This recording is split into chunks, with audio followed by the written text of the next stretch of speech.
राजनीतिक घटनाओं का जो सबसे तेज दौर होता है वो यही होता है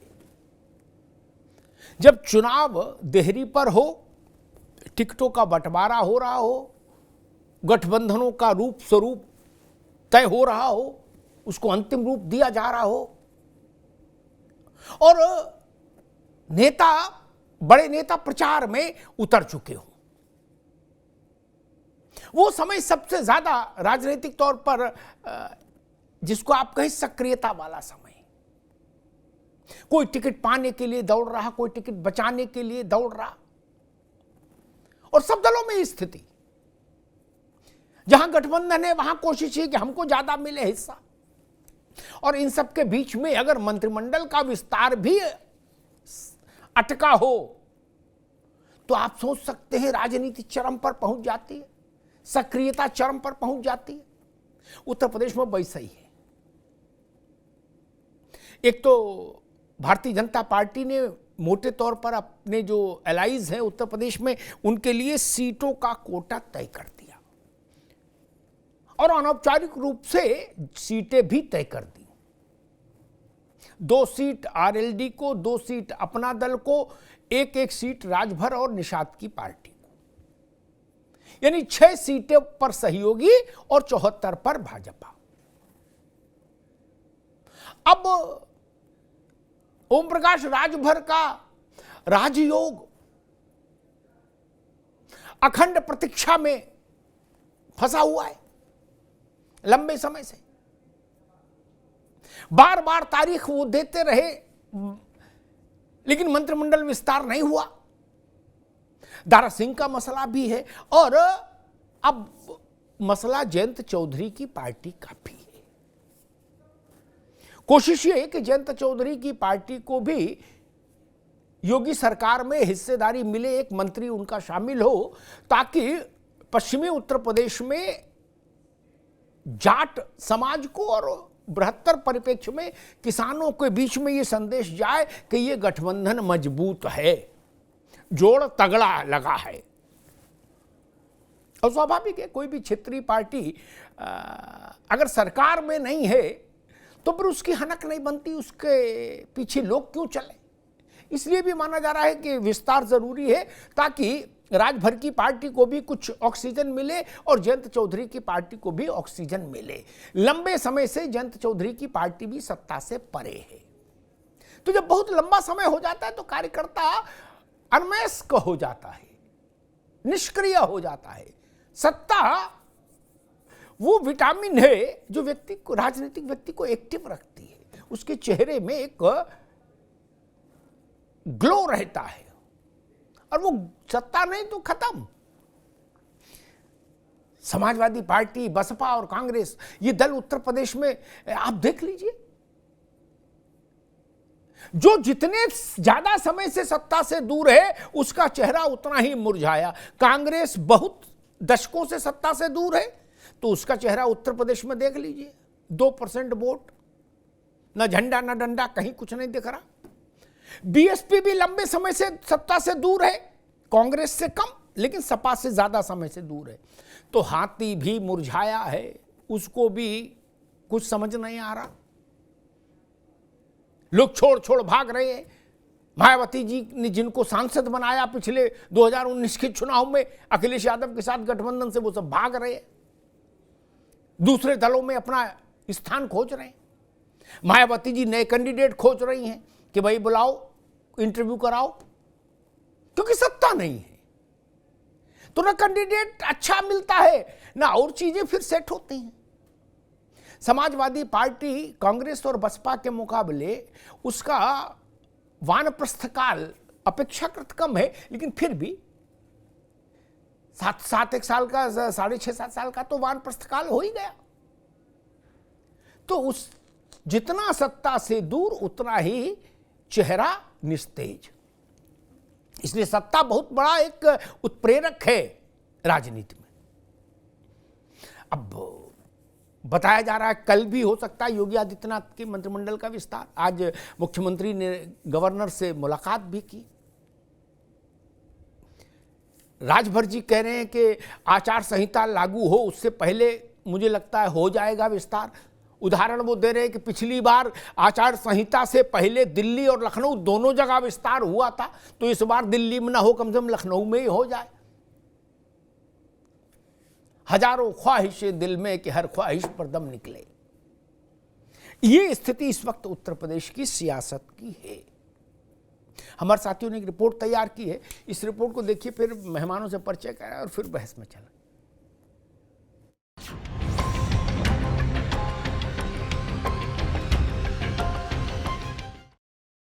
जा रहा है कि आने वाले हफ्ते भर के अंदर मंत्रिमंडल विस्तार हो जाएगा।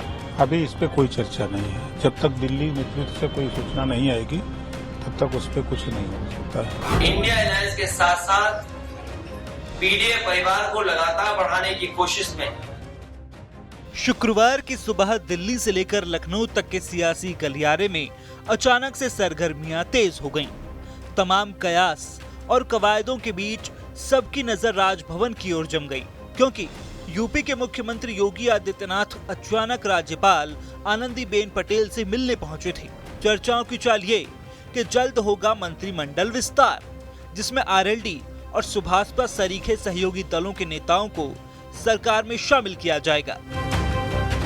दरअसल लोकसभा चुनाव से पहले बीजेपी ने अपने सहयोगियों को साधने की कवायद शुरू कर दी है, या यूं कहें कि जो वादा किया था वो निभाने की तैयारी है। अब इस मंत्रिमंडल में जिन नामों की चर्चा है उनमें दारा सिंह चौहान, सुभाषपा के मुखिया ओम प्रकाश राजभर के अलावा नए साथी राष्ट्रीय लोकदल से भी कोई चेहरा हो सकता है। अब राजभर जहां लंबे अरसे से इंतजार में हैं, वहीं रालोद भी गठबंधन के बाद अभी तक कतार में है। कल होली ना मनाने की बात कहने वाले राजभर अभी भी फाइनल मुहर लगने तक कुछ बोलने से बचते दिखे। दिल्ली वार्ता के लिए सूचना आएगी तो उसी संबंध में वार्ता के लिए कहा जा रहा है कि आने वाले हफ्ते भर के अंदर मंत्रिमंडल विस्तार हो जाएगा। अभी इस पे कोई चर्चा नहीं है। जब तक दिल्ली नेतृत्व से कोई सूचना नहीं आएगी तब तक उस पे कुछ नहीं हो सकता है। देखिए, जब चुनाव का बिगुल बजने के पहले, आचार संहिता लगने के पहले दिल्ली में भी विस्तार हुआ था पिछली बार, और यूपी में भी विस्तार हुआ था। तो उस आधार पे ये हम लोग कहते हैं कि आचार संहिता लगने के पहले विस्तार हो सकता है, ऐसी चर्चा रहती है। इधर सपा कांग्रेस की सीट शेयरिंग और गठबंधन के बाद बीजेपी खेमे से सीट शेयरिंग का एक फॉर्मूला भी सामने आया है। खबर है कि सहयोगी दलों को 80 में से करीब 6 सीट दी जाएंगी। इनमें राष्ट्रीय लोकदल और अनुप्रिया पटेल को 2-2 सीटें, तो वहीं सुभाषपा और संजय निषाद की पार्टी को 1-1 सीट दी जाएगी। वहीं लखनऊ से लेकर वाराणसी तक बीजेपी उम्मीदवारों के नाम भी चर्चा में हैं। समाजवादी पार्टी इंडिया अलायंस के साथ साथ पीडीए परिवार को लगातार बढ़ाने की कोशिश में हमें पूरा भरोसा है कि आने वाले समय में भारतीय जनता पार्टी का उत्तर प्रदेश से सफाया होगा। 80 हराओ, लोकतंत्र बचाओ का नारा लेकर के ये संगठन के लोग गांव-गांव जाएंगे। बहरहाल 2024 के लोकसभा चुनाव की बिसात पर इंडिया बनाम एनडीए का मुकाबला होना है। ऐसे में मिशन 80 के लिए बीजेपी ने अपनी बाजी चलनी शुरू कर दी है। सीट शेयरिंग के फॉर्मूले और मंत्रिमंडल विस्तार की चर्चाओं के बीच सवाल यही है कि क्या इस बार पूरी होगी बीजेपी के सहयोगी दलों की मंत्री बनने वाली मन की मुराद। मंत्रिमंडल विस्तार की अटकलें हवा में तैर रही हो, उस वक्त जो लोग उम्मीद रखते हैं कि हमको बनना चाहिए, उनकी बेचैनी का पारा कहाँ तक जाता है आप अनुमान नहीं लगा सकते। ये सबसे कठिन दौर होता है व्यक्ति के जीवन का, जब वो फोन हाथ से छोड़ता ही नहीं, कब पता नहीं कब घंटी बज जाए। वो कपड़ा भी प्रेस करा के टांग के रखता है हैंगर पे कि शपथ कभी भी लेनी पड़ सकती है। मेहमानों से आपका परिचय करा दें। कृष्णमोहन पांडे जी हैं, भारतीय जनता पार्टी के प्रवक्ता, कृष्णमोहन पांडे जी का स्वागत है। मनोज यादव जी हैं, समाजवादी पार्टी के प्रवक्ता, मनोज यादव जी का स्वागत है। अनुपम मिश्रा जी हैं, राष्ट्रीय सचिव हैं राष्ट्रीय लोकदल के, अनुपम जी का बहुत स्वागत है। राघवेंद्र द्विवेदी जी हैं, प्रवक्ता एसबी, राघवेंद्र जी का बहुत बहुत स्वागत है। कृष्णमोहन पांडे जी, ये समय उत्तर प्रदेश में कांटो छांटों का चल रहा है, बड़े बड़े नपे जा रहे, सबका बीपी बढ़ा हुआ है। कोई लिख देता है कि फलाने का टिकट कट रहा है और उनकी जगह इनको इनाम चल रहा है, उसका बीपी शूट कर जाता है। नहीं, वक्त कठिन है भाई, छोटी चीज थोड़ी ना, लोकसभा का टिकट है। और इसी बीच में ये नया वो फंस गया कि भाई मंत्रिमंडल विस्तार भी होना है। राजभर जी को अनंत काल से प्रतीक्षा है, यानी कितनी बार तारीखें दे दी उन्होंने, हर बार गड़बड़ हो गया। अब बताया जा रहा है दारा सिंह चौहान, ओम प्रकाश राजभर और एक व्यक्ति जिसको जयंत चौधरी चाहे, मंत्रिमंडल विस्तार होना है। अब की माने हो जाएगा। गाजर लटकाना सबसे खराब काम है, देखो नहीं, या तो लटकाओ नहीं या दे ही दो गाजर। बार बार गाजर लटकाते हो, फिर अब जेब में रख लेते हो। कृष्णमोहन जी। भाई देखिए, जहां तक एक काटने छाटने वाला विषय है कि किसी का टिकट कट रहा है, किसी को मिल रहा है, जो ये ढेर सारी सुर्खियां चल रही है, मुझे लगता है कि उन लोगों को भारतीय जनता पार्टी के व्यवहार का और उसकी व्यवस्था का ज्ञान नहीं। और आपसे बेहतर कौन नहीं जान सकता है कि भारतीय जनता पार्टी ढेर सारे नाम आते हैं अपनी व्यवस्था के अनुरूप, ऊपर टिकट के लिए नाम जाते हैं, परंतु उसका चयन केंद्रीय टीम ही करती है। और जिसपे मुहर लगती है, निश्चित तौर पर वो कृष्णमोहन पांडे हो सकते हैं, वो एक सब्जी वाले का बेटा हो सकता है, कोई भी हो सकता है। जिसको संसदीय कमेटी तय करती है वो होता है। क्योंकि यहाँ पे एक दल की व्यवस्था, एक व्यक्ति की व्यवस्था नहीं है कि एक व्यक्ति ने मुहर लगा दिया तो अंतिम हो गया, वो फलाने के हैं, ढिमके के हैं, वो चलता रहेगा। ऐसा कोई भारतीय जनता पार्टी में नहीं है, ये आपसे बेहतर कोई नहीं जानता है। दूसरा, ये मंत्रिमंडल विस्तार का जहां तक सवाल है, तो निश्चित तौर पर एक व्यवस्था के अनुरूप माननीय मुख्यमंत्री जी जाकर राज्यपाल सिंह महोदया से मिले हैं और उन पर आगे चर्चा हुई है। चूंकि ये जरूरी भी है, मंत्रिमंडल विस्तार होना जरूरी भी है। और रही जहां तक बात ओम प्रकाश राजभर की, माननीय जयंत चौधरी जी के लोगों की, तो देखिए ये हम अपने सहयोगियों का भरपूर सम्मान करते हैं। और जो लोग अपनी पूरी व्यवस्था को त्याग कर भारतीय जनता पार्टी के साथ खड़े हुए हैं, उनके वैकल्पिक यात्रा में सहगामी बनने के लिए सहमति दी है, तो निश्चित तौर पर उन सारे लोगों का और भारतीय जनता पार्टी अपने सहयोगों का भरपूर सम्मान करती है और उसके अनुरूप जो भी बेहतर हो सकता है हम करेंगे। जी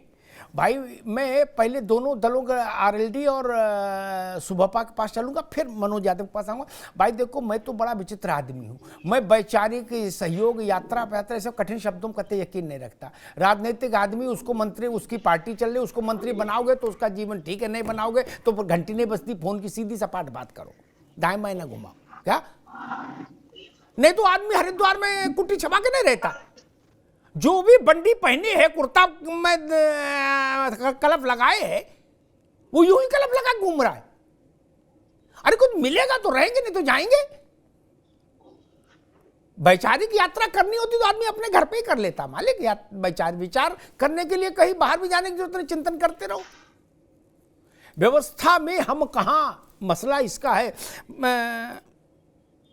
अनुपम जी, सारी बातें हवा में तैर रही, सीटें तक तय हो गई, बताया गया एक मंत्री भी बनेगा, लेकिन अभी शादी की डेट आ गई, समझिएगा, लेकिन परीक्षा नहीं हुई अभी।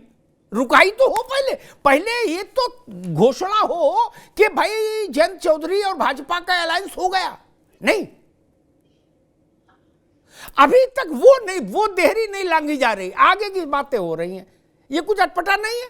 पहले तो यही घोषणा होनी चाहिए थी कि कृष्णमोहन पांडे और अनुपम मिश्रा एक साथ मिले, गलवैया डाले, एक दूसरे गुलदस्ता दें, पटका पहनाए और कहें हम लोग साथ चलेंगे, अलायंस हो गया। नहीं, तब ना इसके बाद कुछ आगे बात होगी। अनुपम जी, यहां कहां पर रुकावट है? अमिताभ जी बहुत बहुत धन्यवाद आपका। धन्यवाद।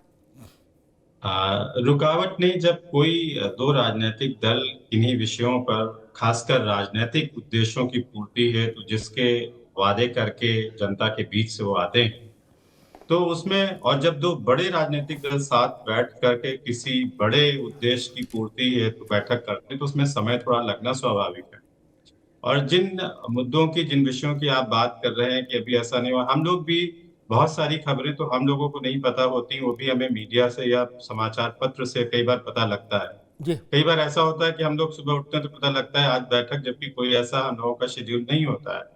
लेकिन ये अभी आधिकारिक तौर पर अगर बस पुष्टि होना बाकी है, लेकिन इसमें मुझे स्वीकार करने में कोई लाग लपेट वाली बात नहीं कि हमारा एनडीए के साथ अलायंस की एक लगभग अंतिम स्टेज पर बात है, जो आजकल में कभी भी घटित हो सकता है कि हम अलायंस में आ चुके हैं। तो उससे पहले, क्योंकि ये अनाउंसमेंट अगर नहीं हुआ है तो उसके पीछे कारण है कि कई ऐसे विषय होते हैं जिनमें दोनों राष्ट्रीय अध्यक्ष या बाकी जो लोग और जिम्मेदार पदाधिकारी हैं दोनों दलों के, उनका बैठना, उस क्षेत्र में जिन सीटों का हमें आपस में बंटवारा करना है, वहां के दोनों पार्टी के प्रत्याशियों, कई लोगों से विमर्श करना होता है। यही एक कारण है जिसकी वजह से विलंब होता है। और मुझे लगता है कि अब ये विलंब खत्म होने को है, 1-2 दिन में उसकी भी सूचना आपको मिलेगी। अब तो भैया अनुपम बाबू, जो होना है वो कुल 10 दिन है, हो जाएगा नहीं तो नहीं होगा क्या? अब बहुत घुमावदार सीढ़ी थोड़ी ना बची, या तो हो जाएगा 10 दिन में, नहीं तो नहीं होगा, फिर गई भैंस पानी में। और दूसरी बात, आपने जो बड़ा उसको गंभीर शब्दों में कही है बात, लेकिन मैं थोड़ा दूसरे किस्म का आदमी हूँ, मैं इसको प्रैक्टिकलिटी में कह दूँ, ऐसा कुछ नहीं होता कोई गंभीर चिंतन मनन। हम 35 साल से अलायंस देख रहे हैं क्या? हमने मायावती और अखिलेश यादव का अलायंस देखा, हमने मुलायम सिंह और कांशीराम का अलायंस देखा। कौन चिंतन, कोई अब विश्व की अर्थव्यवस्था चिंतन होता है? अब वो बातें यहां हो नहीं सकती कि किस पर चर्चा होती है क्या? सब जानते हो महाराज। और फिर मान लो अभी राष्ट्रीय अध्यक्ष, आपने बताया कि 2 बड़े दल हैं, राष्ट्रीय अध्यक्ष बड़े, तो फिर अध्यक्ष बैठे क्यों नहीं? अगर गंभीर चिंतन ही करना है तो फिर बैठ ही लेते, फरियाई लेते विषय को। खैर, अब आएगी दोबारा में। भैया राघवेंद्र जी, मैं तो मेरी पूरी, मनोज जी नाराज हो सकते हो ओम प्रकाश जी से, लेकिन मेरे वो मित्र हैं, मैं इस बात को लेकर चिंतित हूं कि अगर इस बार भी विस्तार नहीं हुआ तो ये फिर उनके प्रति अन्याय हो जाएगा। नहीं, कितनी बार तारीख दे दी, कितनी बार तारीख दे दी, ये क्या मामला है? और ये सूचना आप तक भी पहुंची होगी कि 1 सीट आपकी पार्टी को, 1 सीट निषाद की पार्टी को, 2 सीट जयंत चौधरी को और 2 सीट अनुप्रिया पटेल की पार्टी को। आप लोग कह सकते हैं कि अभी एनडीए की बैठक होगी, विस्तारित बैठक होगी, विचित्र बैठक होगी, सचित्र बैठक होगी, लेकिन मेरी जानकारी है कि उन्होंने फाइनल कर दिया, सीटें भी बता दी हैं कान में। क्या उन्होंने कहा बैठक का समय नहीं है, हम खुद ही बताए दे रहे सीटें। ये बात मेरे ख्याल से आप लोगों तक भी आई होगी। राघवेंद्र जी। अमिताभ जी, देखिए, मुझे अच्छी तरीके से पता है कि हमारे माननीय राष्ट्रीय अध्यक्ष ओम प्रकाश राजभर जी के आप अच्छे मित्र हैं, और चूंकि उत्तर प्रदेश के बाहर के लोगों की भी निगाहें उत्तर प्रदेश की राजनीति पर टिकी हुई है। लगातार जिस तरह मीडिया में खबर आता है कि आज ओम प्रकाश राजभर जी बन जाएंगे, कल बन जाएंगे, परसों बन जाएंगे, लेकिन आज जो माननीय मुख्यमंत्री, माननीय राज्यपाल जी से मिले, उसके बाद जो राजनीतिक सुगबुगाहट है वो ये माना जा रहा है कि सोमवार के पहले मंत्रिमंडल का विस्तार हो जाना है। मंत्रिमंडल में जितने लोग शपथ लेंगे उन सभी को सूचना भी हो गई होगी, और आगामी जो लोकसभा की बात आप कर रहे हैं, लोकसभा में किस पार्टी को कितना सीट मिलना है, ये सारी पार्टियां जान रही हैं। मैं अपनी पार्टी का बात करूंगा। सुहेल देव भारतीय समाज पार्टी अपने कैडर बेस्ड पार्टी है और कैडर की बात करती है, हवाई बात हम लोग नहीं करते हैं। बीएसपी के बाद अमिताभ जी एसबीएसपी का वोटर है, जहां उसके नेता जाते हैं वहां वो जाता है। दूसरे लोग हवाई करते हैं। मनोज भाई बैठे हैं, पीडीए की बात करते हैं। मनोज भाई कहते हैं कि टीबी का फुल फॉर्म होता है ठाकुर और ब्राह्मण। ठाकुर और ब्राह्मण जो है टीबी की बीमारी है। अगर समाजवादी पार्टी को टीबी मुक्त हो रहा है तो अच्छी बात है, इनको तो खुश होना चाहिए। ये अपने विधायकों को कुकुर मुद्दा कहते हैं। मुझे लगता है कि ठीक, उनको बहस में ले आए राघवेंद्र बाबू, उनको भी बहस में ले आए। अभी जो चर्चा चल रही थी वो मूलतः इसी थी जिसमें समाजवादी पार्टी का कोई बहुत भूमिका नहीं, मंत्रिमंडल विस्तार उसमें भी नहीं, और भाजपा ने किसको कितनी सीट दी उसमें भी नहीं, सिवाय चुटकी लेने के तो कोई भूमिका नहीं। एक विषय मेरे संज्ञान में आया कि बीएसपी ने ये मन बनाया है अब ये मत कहिए कि जब सार्वजनिक होगा तब चर्चा होगी। राजनीति तो भाई साहब सार्वजनिक तो 1 मिनट में होती है, उससे पहले तो चर्चा ही होती है कि परिवार की 3 सीटें सपा की, या यूं कह लीजिए मैनपुरी छोड़ के कन्नौज, बदायूं और आजमगढ़ तीनों परिवार से लड़ेंगे लोग। क्या एक जगह से तो शिवपाल जी लड़ रहे हैं, एक से अखिलेश जी लड़ेंगे, और जो अखिलेश जी छोड़ेंगे मेरे ख्याल से कन्नौज वो धर्मेंद्र लड़ेंगे। बताया जा रहा है वहां के लिए बहन जी ने ठीक ठाक मुस्लिम उम्मीदवार खोज लिए हैं, एक खबर। दूसरी खबर ओवैसी जी की है, वो मनोज के संज्ञान में होगी, उनने 7 सीट घोषित कर दी। और तीसरी खबर ये, इसका सीधा रिश्ता नहीं, लेकिन राजनीति तो प्रकारांतर से चलती है ना, संकेतों से। मुझे बताया गया कि आकाश आनंद को 22+ सिक्योरिटी दी गई है। अब ये सब घटनाएं समाजवादी पार्टी से जुड़ती हैं कहीं ना कहीं। मनोज जी, जुड़ती हैं कि नहीं जुड़ती हैं? बिल्कुल, अगर उनको वायु सुरक्षा मिली तो उनको बधाई, क्योंकि इस दुनिया का पहला इकलौता देश है। हिंदू देश तो है, हिंदू देश की मांग भी कर रहे हैं, लेकिन दलितों पे सबसे ज्यादा अत्याचार अगर हो रहा है तो आज की डेट में इसी भारत भूमि आर्यवत्र में हो रहा। तो जाहिर सी बात है उनको भी वायु श्रेणी की सुरक्षा मिली तो अच्छी बात। अभी बहुत सारे लोगों ने बहुत सारी बातें कही। सबसे पहले बीजेपी के कृष्ण मोहन जी ने कही कि एक आदमी बैठ के फैसले ले लेता है। अरे ठीक है, अभी मंत्री पद नहीं दिया आपने आरएलडी और एस सुभाषपा को, तो कम से कम यहाँ भी ताने तो ना मारो। अरे वो आपके साथी, उनका भी सिंगल मैन पार्टी है, सिंगल मैन ही है, उनके यहाँ एक ही आदमी डिसीजन लेता है, तो कम से कम ताने ना मारो। जब बना देना मंत्री तब ताने मारना, तब आरएलडी भी आपकी ताने सुन लेगी और सुहेल देव वाली पार्टी जो है हमारे ओम प्रकाश राजभर चाचा जी वाली, वो भी सुन लेगी। और अभी हमारे बारे में कुछ विश्लेषित कर रहे थे, आपके बारे में अमिताभ जी जो आपने सवाल पूछा उसका जवाब दूंगा। हमने कुछ परिभाषा गढ़ी थी या कही थी, तो दर्द काहे होता है? क्या दूसरे को गाली देने के लिए हो क्या? अगर कोई आपकी परिभाषा कर दिया तो क्यों तकलीफ हो रही है? मुझे तो नहीं लगता इसमें तकलीफ होनी चाहिए। हमें तो यादववाद के लिए, मुस्लिमवाद के लिए पानी बगैर पिए पिए कोसा गया है और दशकों तक। तो मैंने तो सिर्फ एक छोटी सी परिभाषा गढ़ी थी, कर तकलीफ नहीं होनी चाहिए, क्योंकि यही हकीकत है देश की।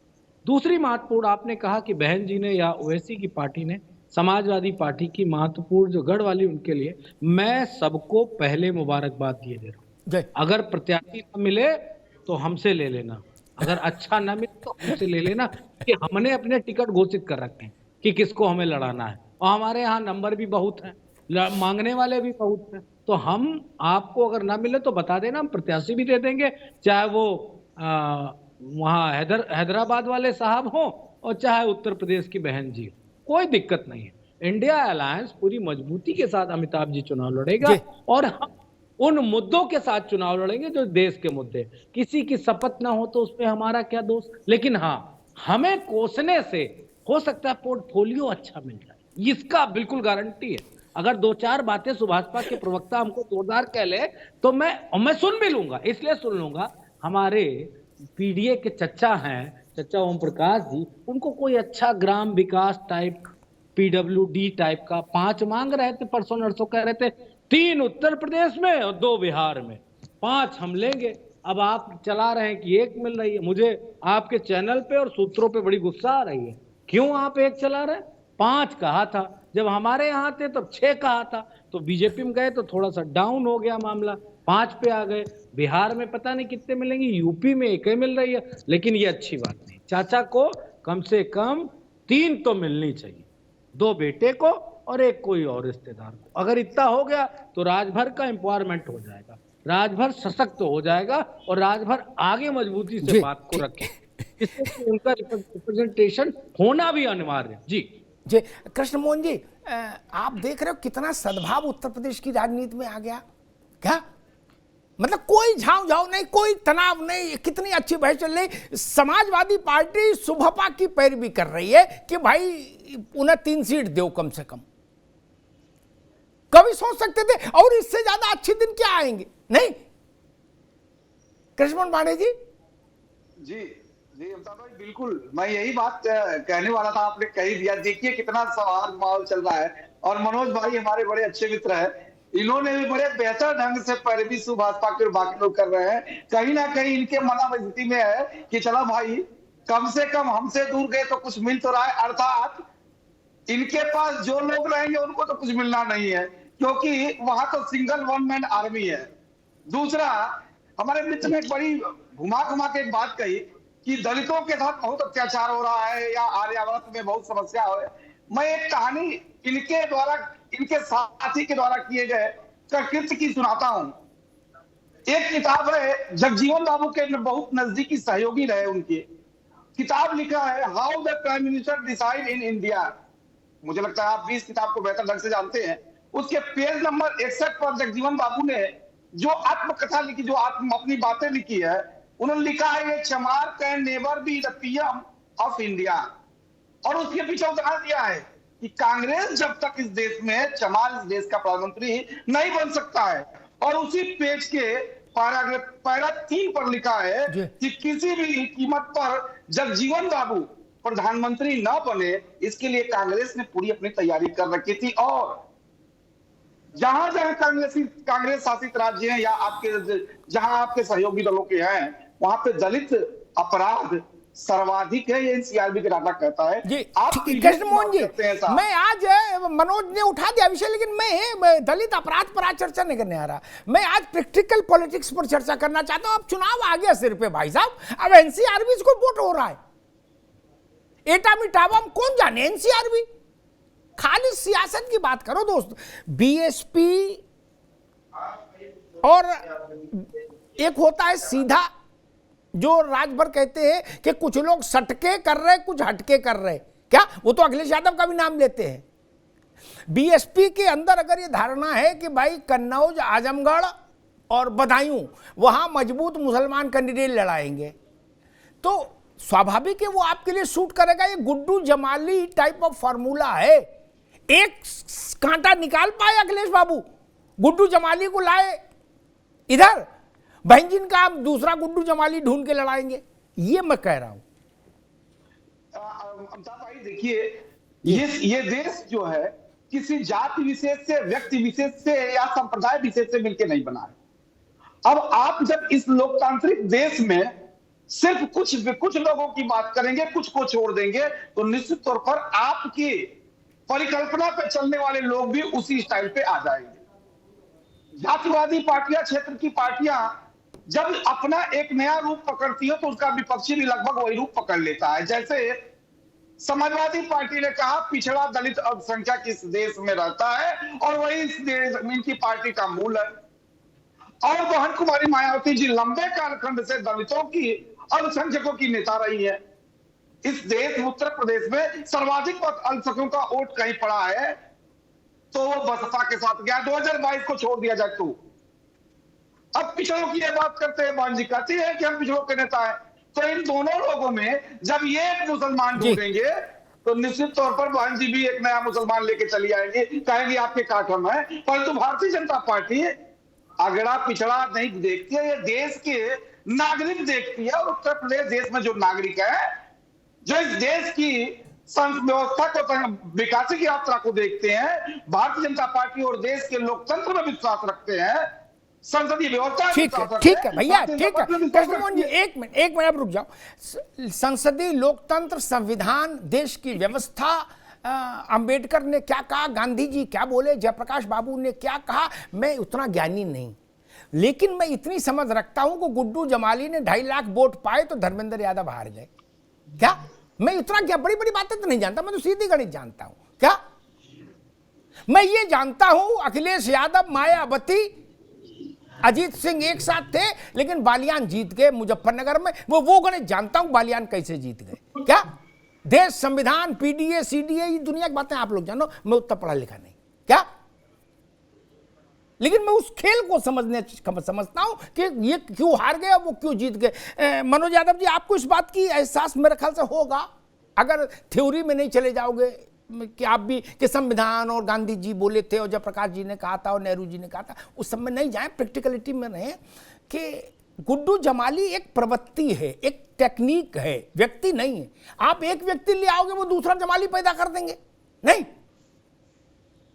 इस बात का एहसास होगा मेरे ख्याल से सपा को, निश्चय ही। और बड़ा जमाली छोटा जमाली भी है।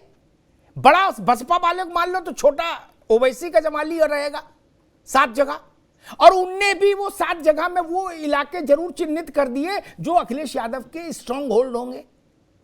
मुरादाबाद में आपका मुसलमान, बहन जी का मुसलमान, ओवैसी का मुसलमान, भाजपा का हिंदू। संविधान, ये संविधान में क्या लिखा वो बताएंगे आप, संविधान बचाने के लिए लड़ रहे हो, वो सब बहस से किनारे हटके सच्चाई होगी 3 मुसलमान 1 हिंदू। मुरादाबाद की तस्वीर ये बनेगी। मनोज यादव, देखिए, जो बीजेपी ने 10 सालों में कसरत करके जो अपना कैडर बनाया है गांव में जी, समाजवादी पार्टी उस पर अटैक कर रही है। और ये बात मैं इसलिए कह रहा हूं कि हमारा जो सीटों का वितरण है, एटा, इटावा, फर्रुखाबाद, कन्नौज के बारे में आपसे बेहतर कोई जानता नहीं। वहां कौन सा समीकरण बेहतर चलेगा, किस पे चुनाव अच्छा होगा, कौन हार जीत अपनी जगह है चुनाव में, वो तो जनता तय कराती कौन जीतेगा कौन हारेगा। लेकिन कौन प्रत्याशी बेहतरीन फाइट करेगा, ये समाजवादी पार्टी और हमारे शानदार नेता अखिलेश यादव जी को पता है। हम उस फॉर्मूले पे चल रहे हैं। गुड्डू जमाली जी की बात हो या उस फार्मूले की बात हो, बीजेपी, बीएसपी और वो हैदराबाद वाले चचा जान, ये सारे लोग तीनों मिलके उस फार्मूले के लिए इसलिए बैठे कि ये कहां पे इंप्लीमेंट कर दिया जाए। समाजवादी पार्टी ने एंटी डोज बना रखी है और उस एंटी डोज को लगा के तब हम चुनाव में जा रहे हैं। इसलिए हमें कोई बहुत ज्यादा भाई, अगर आपने वैक्सीन बना ली तब ठीक है, हम अपनी पूरी व्यवस्था के साथ चुनाव लड़ेंगे, लेकिन इनके कैडर को हम चलनी करने जा रहे हैं, इस बात में कोई दो राय। क्योंकि आपने उनसे झूठ बोला था। अब वो 10 साल बाद आपसे पूछ रहा है कि मुझे क्या दिया आपने, मेरे लिए क्या किया। आपने तो सबके लिए बराबर कर दिया, वोट सबसे ज्यादा भर के हमने दिया। तो सवाल अब इस पे है जिसके खिलाफ मनोज यादव, अब अभी रुकना होगा, अभी रुकना। मैं आऊंगा दोबारा आपके पास, तब दोबारा जब आऊंगा तब जरा उसको भी समझने की कोशिश करूंगा कि बिलसी में 3 बार का जीता हुआ विधायक अगर आपको छोड़ के जाता है तो वो आपके वोट काटेगा, ये तय मान लीजिए। वो ना कहने के वो चिरकुट है, वो कुकुर मुत्ता है, वो घोड़ा पछाड़ा, ये कहने से बात नहीं बनती। 3 मिनट में कोई कुकुर मुत्ता थोड़ा ना हो जाएगा। 3 बार जीता विधायक कुकुर मुत्ता हो जाएगा। या अभय है, या राकेश प्रताप है, या मनोज पांडे हैं, वो भी कुछ ना कुछ तो करेंगे। वो कंबल ओढ़ के सो तो जाएंगे नहीं, वो भी अयोध्या हो आए हैं तो वो भी कुछ ना कुछ डोज एंटी डोज बनाएंगे, करेंगे, उससे भी कुछ फर्क पड़ेगा, वो भी देखना समझना। खैर, अनुपम मिश्रा जी, एक फॉर्मूला सामने आया कि भाई, और प्रैक्टिकल बात है, बुरा भला मानने की जरूरत नहीं, बीजेपी जिस स्थिति में है वही तय करेगी कौन कहां लड़ेगा, कितनी सीट कौन लड़ेगा। ठीक, सूचना हो जाएगी सबको। वो जो बात है कि मीटिंग होगी, फिर कॉफी आएगी, फिर चॉकलेट आएगा, फिर काजू आएगा, वो सब कुछ नहीं होगा। वो उस फ्रेम से बाहर चलेगी पार्टी। क्या वो फोन पर मैसेज कर देगी कि 2 सीट हैं, बागपत और फलाना है। ओम प्रकाश राजभर को कह देगा, मैसेज हो जाएगा, आ जाएगा कि घोसी या गाजीपुर। होना वैसे ही है। मिर्जापुर या कोई एक और सीट थी, कौन सी, उनके अनुप्रिया के लिए आरएलडी 2 सीट उसके लिए है, ऐसी सूचना है।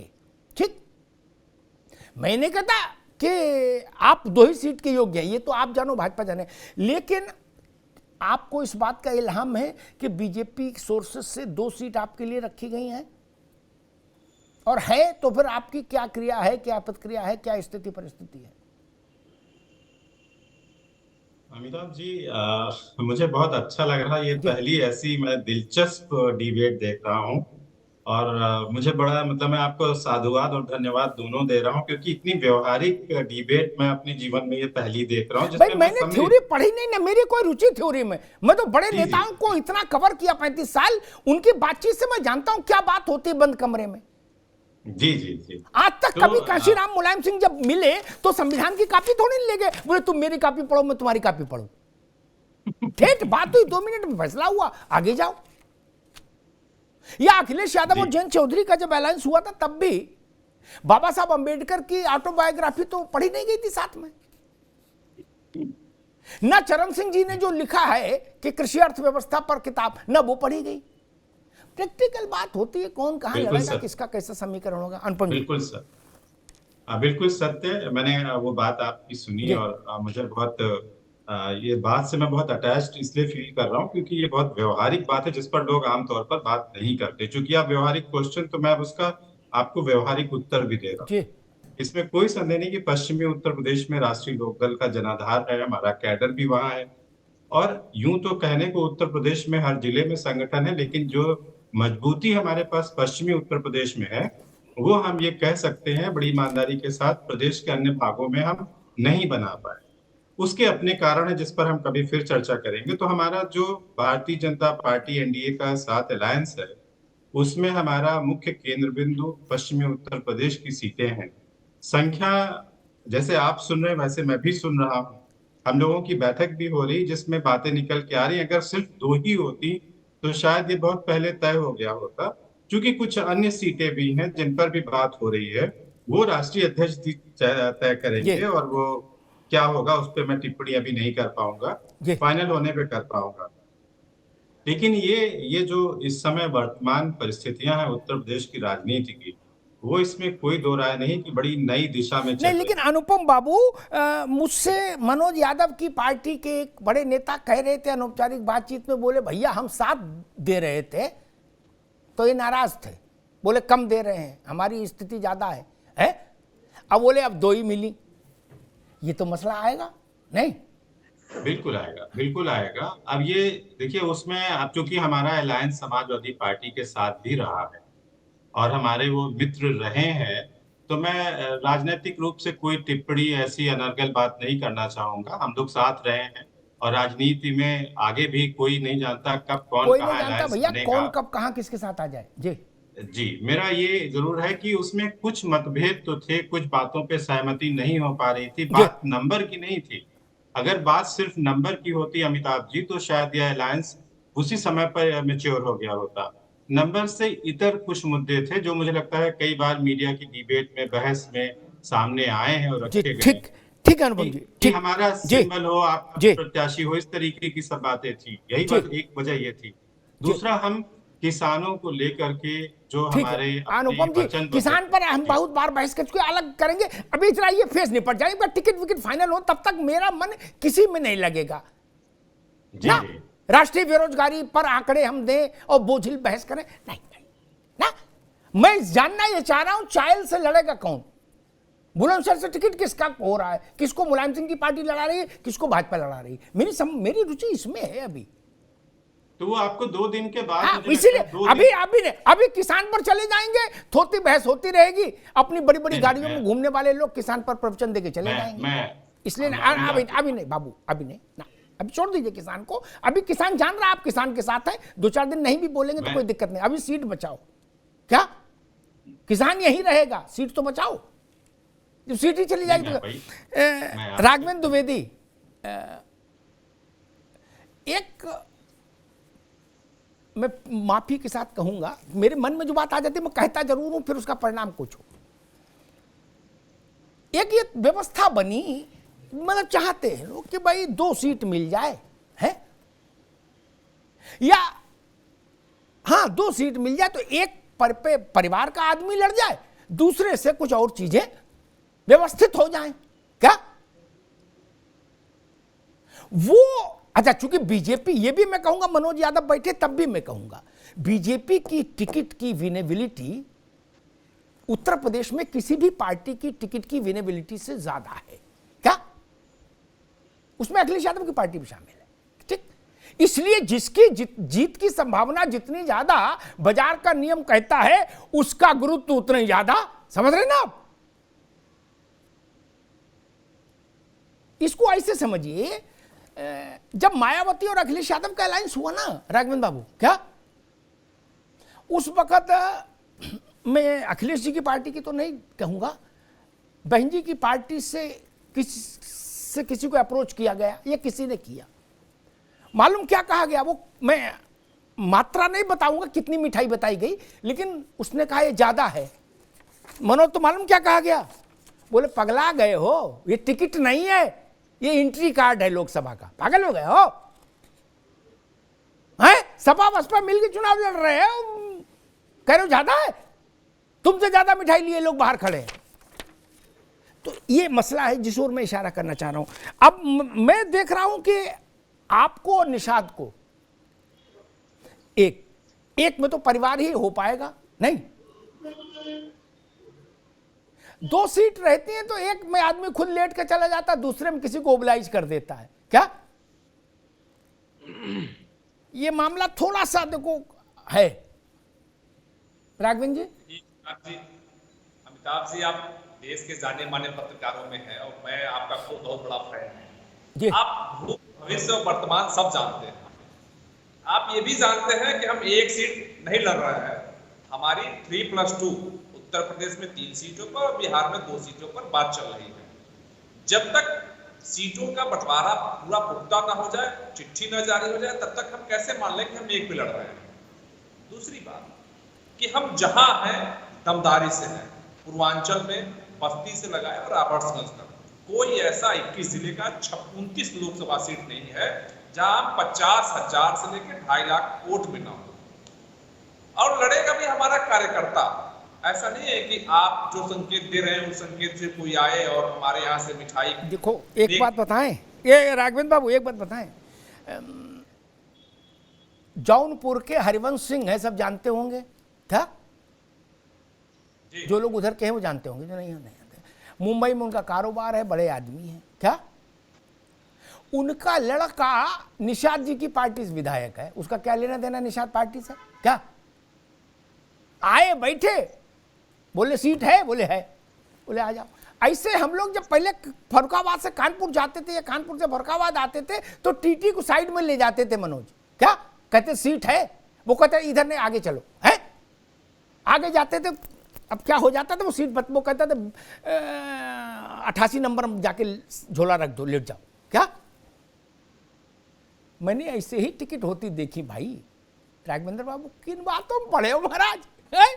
गलत नहीं कह रहा, सबकी पार्टी की वो स्थिति है और छोटी पार्टियों में तो भाई ये स्थिति बहुत ही है। ये स्थिति होती होगी, अन्य पार्टियों में होती होगी। अभी आप ही बता रहे हैं कि एक टिकट, अगर हमको 2 टिकट 3 टिकट 4 टिकट 5 टिकट जितना टिकट मिलेगा हमारे पार्टी के कैडर पे कार्यकर्ता लड़ेंगे। ठीक है, चलिए अच्छी बात है, कैडर को लड़ाए, मेरी शुभकामनाएं। एक ही पे कैडर लड़ा दो, झंडा ऊंचा हो जाएगा। एक पे कैडर लड़ा दो, लेकिन मैं पोस्टमार्टम करके बता दूंगा कि कैडर है कि लेडर है, बता दूंगा। एक और नाम मुझे ध्यान आ रहा है, 2014 में, तब अब सोनेलाल जी की पार्टी विभाजित नहीं हुई थी, मां देख रही थी, दोनों बिटिया एक साथ थी, पल्लवी और अनुप्रिया। एक पर तो अनुप्रिया लड़ी, भैया सुन लो पांडे जी आप भी। दूसरी सीट पर कौन लड़ा था और वो क्यों लड़े थे? वो सोनीलाल पटेल के साथी थे? नहीं। वो कुर्मी थे? नहीं। वो लड़ाई लड़े थे वंचितों की? नहीं। क्या वो संचितों के आदमी थे इसलिए लड़े थे? छोड़ो, वंचित संचित चक्कर में न पड़ो भैया। खैर, मनोज यादव कुछ कहना चाह रहे थे, लेकिन मेरा सवाल आपसे वही है कि जिस दिन ये आपके खिलाफ बगावत हुई तो कुछ लोगों ने कह दिया ये कुकुरमुत्ते हैं। मुझे उन कहने वालों पर भी हंसी आई कि ऐसी बात नहीं बोलो, है? कल को पता लगा दिल्ली में आपके बगल में उसको भी कोठी अलर्ट हो जाए, तब क्या करिएगा? क्या निकलते बैठते कहे हाँ भाई क्या चल रहा है? तो राजनीति है, इसमें बड़ा बोल नहीं बोलना चाहिए इस वक्त। तो जिन 7 इलाकों से जो मजबूत लोग जो बीजेपी की वेब में भी सपा का झंडा से जीत गए, वो मजबूत है। और जब वो लोग छोड़ के चले जाएंगे तो आपका कुछ वो हिलेगा डुलेगा पुर्जा मशीन का कि नहीं? मनोज जी, निश्चित तौर पे किसी के जाने से और किसी के आने से दोनों परिस्थितियों में नफा नुकसान राजनीतिक दलों को होता है, लेकिन एक बेहतर राजनेता का सबसे बड़ा धर्म यह है कि अपने नुकसान को कैसे मिनिमाइज करे और फायदे को कैसे मैक्सिमाइज करे। यही सबसे बड़ी राजनीति है और इसी के बेस पे ही पार्टियां सक्सेस होती है, नई सक्सेस होती है। लेकिन अभी एक बात कही, अभी कई दिन पहले मैं भारत समाचार एक चैनल पे था, तो इन्हीं आरएलडी के एक विधायक महोदय ने जो गिनाए थे, वो बात तो सुनने के बाद राजभर जी की पार्टी के लिए मुझे एकंगा सा नजर आ रहा है। उन्होंने कहा था कि एक कैबिनेट मंत्री उत्तर प्रदेश में, एक राज्य मंत्री, 2 ये हो गए, एक एमएलसी 3 हो गए, और लगभग 2 + 1 और 3 सीटों पे लोकसभा की बात, फिर एक कैबिनेट मंत्री सेंट्रल में जो उनका हमेशा से फिक्स रहा वो, और एक राज्यसभा। इतनी डिमांड पे आरएलडी की बात हुई है, और राजभर जी को प्रसाद के रूप में एक सीट, जैसा कि आप चला रहे हो और सारी मीडिया चला रही है, और एक मंत्री, तो कहीं ना कहीं बैलेंस नहीं हो रहा है। 9-6 बहुत अंतर नहीं होता है, लगभग 2-3 विधायक का कम ज्यादा अंतर होता है, तो कम से कम जो बटे बंदर बांट हो वो बैलेंस रहे। ने पता चला आदि बैलेंस करने के चक्कर में ये भी खा लिए बंदर मामा, वो भी खा लिए, सारा खा लिए और मिला कुछ नहीं। तो ये परिस्थिति नहीं, एक मिनट, आपकी इच्छा क्या है? आरएलडी का घटा दें जो आप बता रहे हो, या राजभर का बढ़ा दें? क्या चाहते हो? ये दो तरफा खेल रहे हो क्या? कभी घटा दो और चाचा को भी न दो। राजभर जी का बढ़ना चाहिए, राजभर जी का, निषाद जी का बढ़ना चाहिए, चूंकि इनके पास 2% वोट है जो पश्चिम वाले हैं, और निषाद जी के पास बहुत वोट है, पूरे प्रदेश में वोट है, और राजभर का भी 29 जिलों में वोट है। तो ये बात इन लोगों को समझनी चाहिए, जो ये पांडे जी बैठे यूं मुस्कुरा रहे हैं, क्या गम है, दर्द है जो छुपा रहे हैं, कर रहे हैं, ये नहीं ठीक है। अमिताभ जी, मैं बिल्कुल इस पर आरएलडी से अलग होके राजभर जी की और निषाद जी की पार्टी के साथ हूं, उनकी हकमारी नहीं होनी चाहिए। भाई, पिछड़ों को आप बेच रहे हो तो कम से कम खरीदारी और पेशबंदी अच्छे से होनी चाहिए। अब भैया लो कृष्णमोहन पांडे जी, मतलब ये बताइए, मैं पत्रा दिखवाऊंगा, कितने अच्छे दिन आ गए राजनीति के, कसम से हैं? कौरी भर भर के प्यार लुटा रहे हैं ना, राजभर जी की पैरवी सपा कर रही, बताइए क्या? अब वो कह रहे हैं कि भाई देखो, ये अगर ये डील है तो ये डील पिछड़ों का अपमान है, ये समाजवादी पार्टी के। और आप जान रहे हो आजकल इन्हें पीडीए का भूत सवार है क्या? अब ये निषाद और राजभर दोनों पीडीए में आ जाएंगे। कृष्णमोहन जी, अमिताभ भाई, एक बात की, इनके पीडीए की हवा तो हमारे दोनों भाई निकाल रहे हैं बगल में बैठ के। भाई सुहेल देशवाल पार्टी जो है, ये भी इनके तथाकथित इनके पीडीए के ही साथी है, क्योंकि वो भी राजभर का पिछड़ा में आता है, वो भारतीय जनता पार्टी के साथ खड़ा है। जब जिनको ये पिछड़ा करते हो भारतीय जनता पार्टी के साथ खड़ा है, तो निश्चित तौर पर इनका जो पिछड़ा वाला कॉन्सेप्ट है वो तो थोड़ा सा ढिलमुल लग रहा है, मामला गड़बड़ लग रहा है इनका। अल्पसंख्यक इनके चाचा कह रहे हैं हैदराबाद वाले, तो वो भी इनके साथ, इनके विपरीत खड़े हो रहे हैं। बहन जी भी इनके अल्पसंख्यक और दलितों की सबसे बड़ी नेता बहन जी है। तो इनके जो पीडीए का जो कॉन्सेप्ट है, निश्चित तौर पर उसमें हवा निकलते दिख रही है। परंतु मजेदार बात यह है कि मनोज भाई अभी तक समाजवादी पार्टी पीडीए के कंसेप्ट को कैसे लेके चलेगी, ये चर्चा न करके सर्वाधिक ये चिंतित है कि किनको कितनी सीट दे दी जाए जिसे जीत जाए। अर्थात इनके कहने का मतलब ये है कि भारतीय जनता पार्टी और इनके साथी, वो ओम प्रकाश जी हो, वो जयंत जी हो, इनके जीतने के चांसेस ज्यादा हैं, तो सब इन्हीं को जिता लीजिए, बाकी इनकी पीडीए की आवाज तो निकल गई है। दूसरा, मनोज भाई अभी तक पूरे डिबेट में मैं देखता हूं, हमारे साथी है, मित्र है, ये अखिलेश जी की बड़ी बड़ी चर्चाएं करते हैं, परंतु इस पूरे डिबेट भर में, आज के इस डिबेट में एक बार अखिलेश जी की चर्चा नहीं की, क्योंकि इनको, हमारे मनोज भाई को भी इस बात का पता है कि भारतीय जनता पार्टी अपनी सीट शेयरिंग के हिसाब से, अपने क्षेत्रता के हिसाब से, अपने कार्यशैली के हिसाब से आज विनिंग स्थिति में है। भैया कृष्णमोहन जी, एक छोटा सा सवाल, मनोज आ रहा है, एक छोटा सवाल कृष्णमोहन ले ले, फिर मैं एक वही उत्तर सबसे लूंगा। 2 seat RLD, 2 seat Anupriya, 1 seat Rajbhar, 1 seat Nishad party, ये जो फॉर्मूला है, आप इसको ओन करते हैं, इसको, इस पर हामी भर रहे हैं, या जैसे वो लोग मांग कर रहे हैं कि भाई जैसा बता रहे थे कि इतनी सीट हमको चाहिए, इतनी सीट हमको चाहिए, मांग तो स्वाभाविक है, सभी मांगे। भाई एक कहावत है कि तोप का लाइसेंस मांगो तो तमंचे का मिलेगा, तो राजनेता भी इस बात को जानते हैं कि 10 सीट मांगो तब कहीं 2 मिलेंगी। आप एक भाजपा के प्रतिनिधि के तौर पर आप इस सीट शेयरिंग फॉर्मूले को ओन कर रहे हैं या नहीं? नहीं अमिताभ भाई, आपसे बेहतर मुझे लगता है कि कोई नहीं जानता है कि भारतीय जनता पार्टी जब तक स्पष्ट न कर दे, हमारी केंद्रीय समिति स्पष्ट न कर दे, तब तक इस सूत्र का कोई मतलब नहीं है। भारतीय जनता पार्टी अभी बैठी है अपनी संसदीय बोर्ड की बैठक में कलम। ठीक है, मतलब अभी आप कह रहे हो कि ना उम्मीद ना, भैया राघवेंद्र जी, भाजपा ने इतना तो किया कि अभी ना उम्मीद ना हो, क्या दरवाजा ना सही रोशनदान खुला है क्या? अमिताभ जी, अमिताभ जी, सैकड़ों डिबेट मैंने आपके देखे हैं और दर्जनों बार हम मनोज भाई के साथ डिबेट किए हैं। आज तक के डिबेट के इतिहास में आज का डिबेट इतनी शांतिपूर्ण, मनोज भाई जब से बैठे तब से अपनी पार्टी की बात नहीं किए, कभी बौखलाहट में नहीं आए, इनकी बीपी नहीं हाई हुई। तो आपको खुश होना चाहिए, आपके नेता के प्रति उनका प्यार है। तो ये प्यार नहीं अमिताभ जी, हम लोग अभी जो गेट होता है ना, गेट में 2 दरवाजा होता है, एक छोटा होता है, एक बड़ा होता है।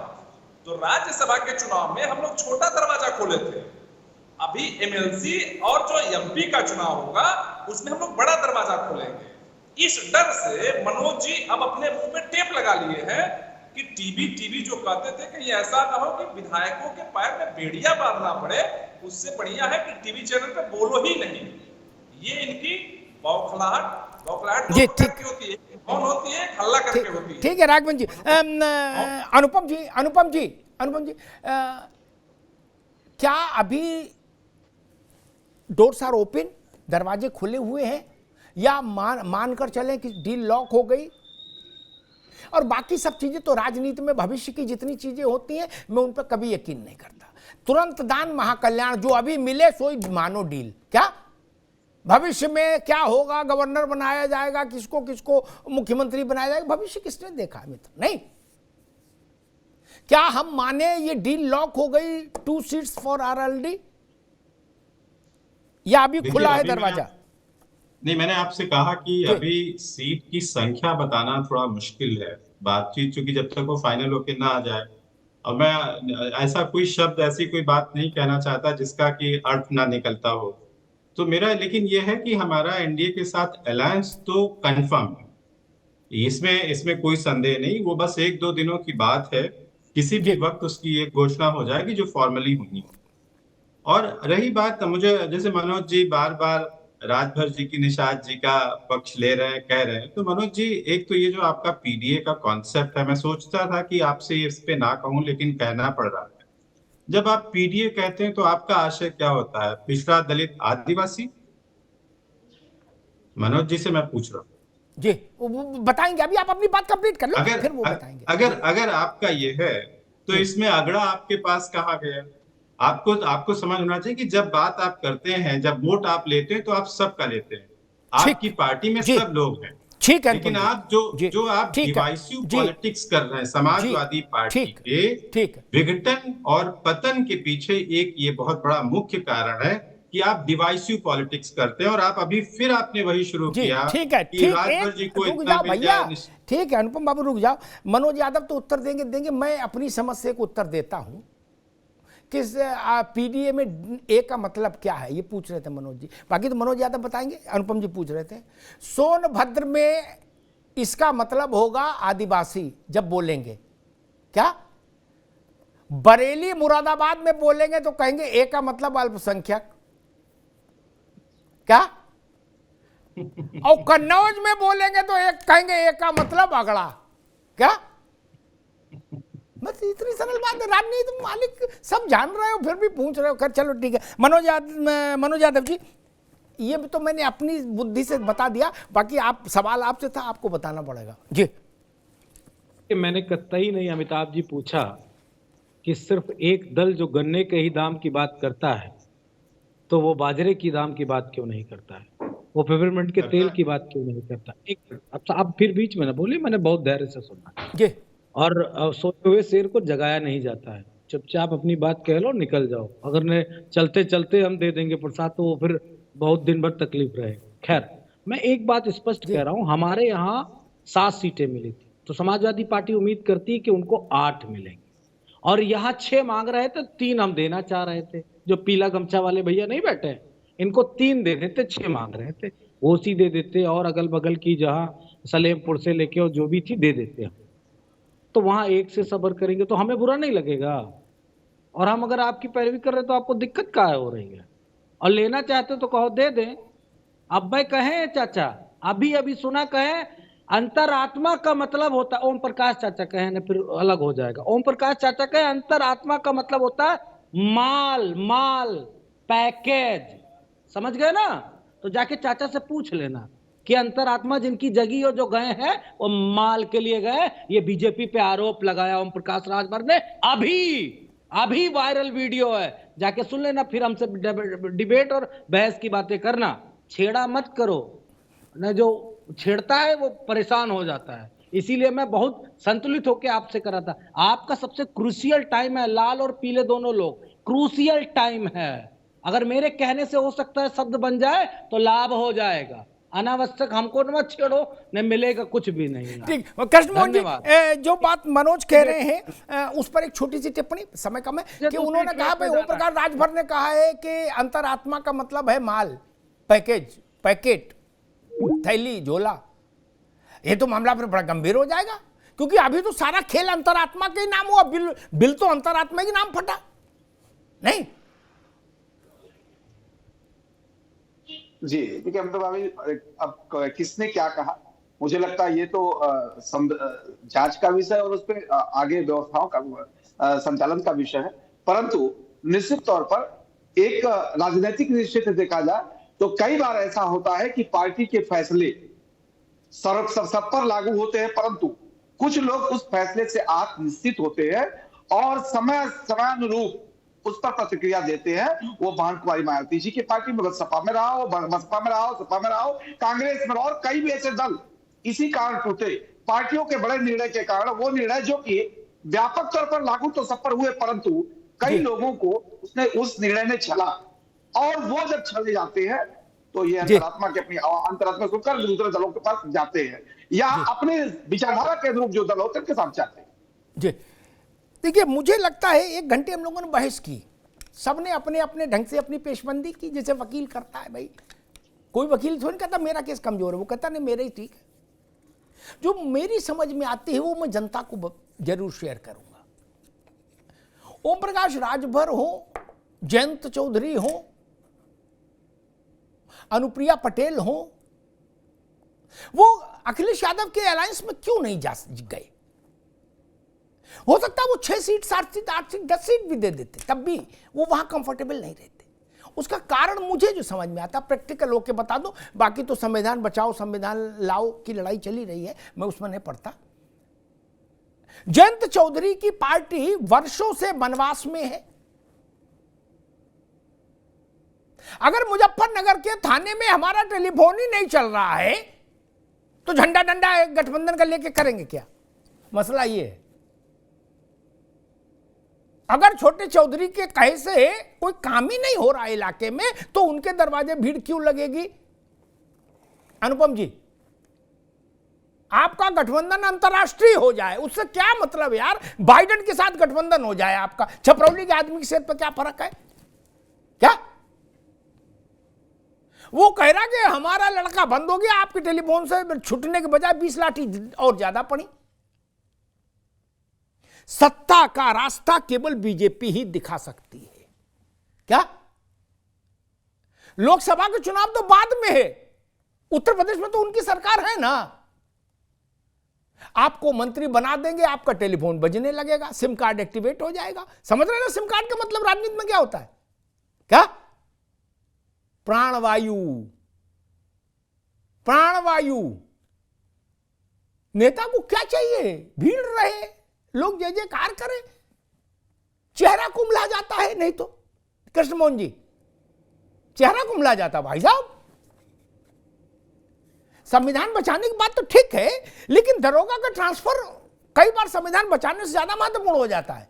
क्या समाजवादी पार्टी कह रही कि हम संविधान बचाने की लड़ाई लड़ रहे, लेकिन शिवपाल चाचा का एक उनके साथ रहने वाले एक लड़का थाने में बंद हो गया था, उनने पूरी ताकत झोंक दी थी लड़के को छुटाने में। क्या वो लड़का ही संविधान हो गया था, क्योंकि लड़का नहीं छूटता तो नाक कट जाती चाचा की, नाक मोहल्ला में, इलाके में। समझ रहे ना भैया राघवेंद्र बाबू?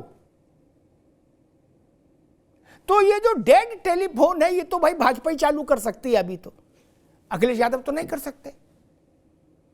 वो कहां का वादा क्या बना देंगे आपको? कुछ नहीं। और ये भी ठीक है कि केंद्र में सरकार आती नहीं दिख रही अभी, क्या? तो भविष्य पर भी भाई इधर लड़का अच्छी नौकरी में है और पड़ोसी का लड़का इम्तिहान देगा, पास हो ना हो, सेलेक्ट हो ना हो, तो लड़की के बाप किधर शादी करेगा? जो लड़का अच्छी नौकरी में है उसको करेगा ना। अनुपम जी गलत तो नहीं कह रहा? बगल वाला कितना भी कहे कि हमारा लड़का पढ़ रहा है, बहुत होशियार है, आईएएस क्लियर, वो कहेगा चाचा नहीं किया तो क्या हम कहां जाएंगे? राजनीति में स्थिति वही है उत्तर प्रदेश में विशेष रूप से। इसलिए गठबंधन नहीं चल सकता। कांग्रेस के पास कोई विकल्प नहीं, अकेले लड़ नहीं सकती और सपा के अलावा जाए कहां? मायावती ने मना ही कर दिया, बाकी कोई अलायंस नहीं रहा। उसका कारण यही है, और मेरी बात लिख लीजिएगा, अभी कोई ना माने, ये जो सीटों के बंटवारे का फॉर्मूला चल रहा है ना, भाजपा के चारों साथी दल, ये मेरी गट फीलिंग और पॉलिटिकल समझ कह रही है, इसको बहुत सहर्ष स्वीकार करेंगे क्या? और जय हो का जय घोष करते हुए बाहर निकलेंगे क्या? जय हो। कम से कम भाजपा के साथ हैं तो विजिटिंग कार्ड तो चल रहा है ना यूपी में, अनुपम जी? नहीं, सारा खेल तो विजिटिंग कार्ड का है दोस्त, क्या? नहीं तो 2 मिनट में आदमी टिकट हो जाता है, क्या हो जाता है ना कि नहीं? कहां बाबा टिकट और कहां राकेश टिकट? नहीं, ये अंतर है। और मुझे इस लगता है कि भारतीय जनता पार्टी उसी पोजीशन, अपनी उसी विशिष्ट पोजीशन का लाभ ले रही है। भाई बूंदी का लड्डू और बादाम की बर्फी दोनों एक भाव तो नहीं हो सकते ना। जितने में आपको दूसरे गठबंधन में ज्यादा सीटें मिल सकती थी, वहां आप इसीलिए नहीं रुके ना क्योंकि विनेबिलिटी की संभावना कम है। मैंने पूछा कि भाई ऐसा क्यों, तो उन्होंने कहा कि भाई मान लीजिए वहां 4 सीट भी मिल जाती तो जीतने की समस्या थी। यहां एक भी मिलेगी, जीत जाएंगे तो ठीक रहेगा, बाकी यूपी में सरकार है। बीजेपी का अपर हैंड उत्तर प्रदेश में गठबंधन में इसलिए कि यूपी में सरकार, और बीजेपी के साथ रहने में लोग ये भी मानते हैं कि सीटें कम होंगी ज्यादा होंगी, इस विवाद को छोड़ भी दें, फिर भी प्रोबेबिलिटी के हिसाब से अभी बीजेपी लोकसभा की लड़ाई में औरों से थोड़ा आगे है, दिख रही है। तो स्वाभाविक है भैया उसी ट्रेन में आदमी चढ़ेगा। कम भी हिस्सेदारी मिले, फिर भी हिस्सेदारी महत्वपूर्ण उसकी मिले तो उसका थोड़ा रौला चौला ज्यादा रहता है, जो मुझे समझ में आ रहा। और आप देखिए जयंत चौधरी को 7 सीटें दी थी अखिलेश यादव ने, और अब 2 का मसला है। 7 छोड़कर 2 पर आदमी क्यों आएगा? सामान्य तौर पर तर्क कहता नहीं आएगा, और अगर आए हैं तो उसके पीछे फिर कारण, प्रैक्टिकल कारण वही है जो हम कह रहे हैं। उन 7 का भी क्या करें? और एक बात आ रही है कि भाई लोग क्यों छोड़ते हैं गठबंधन और पार्टी, तो मैं कहूंगा प्राइवेट सेक्टर में देखिए अनुपम जी, कंपनी की हालत खराब होती है तो एम्प्लॉय जाता ही है छोड़ के ना, बस वही पॉलिटिक्स में है। कंपनी डूब रही है तो एम्प्लॉय छोड़ देता है, उसके साथ तो नहीं डूबता। वैसे राजनीति है। बाकी मंच पर आप लोग कहिए हम लोग समाजवाद और कौन कौन वाद के लिए लड़ाई लड़ रहे हैं संविधान की, लेकिन प्रैक्टिकलिटी यही है। अगर जहाज डूब रहा है तो उसमें जल समाधि, बैठ के जल समाधि कोई क्यों लेगा? अपनी बुद्धि से तो कूद ही जाएगा, बाकी बाद में उसका मुकद्दर पार उतरे ये डूब जाए। तो वही स्थिति उत्तर प्रदेश में। लेकिन मुझे लगता है कि सबसे ज़्यादा प्रतीक्षा भाजपा के सहयोगी दलों को है अब कि विस्तार कल होता है, परसों होता है, कब होता है और होता है कि नहीं होता है, क्योंकि वो बहुत क्रूशियल मामला है। अगर आपको आरएलडी को एक्टिवेट करना है, अगर आपको पूर्वांचल में ओम प्रकाश राजभर की पार्टी को एक्टिवेट करना है, तो उसके लिए विस्तार जरूरी है। व्यक्ति मंत्री बन के जाता है इलाके में तो दूसरा समा होता है, और बिना मंत्री के जाता है तो दूसरा समा होता है। धन्यवाद।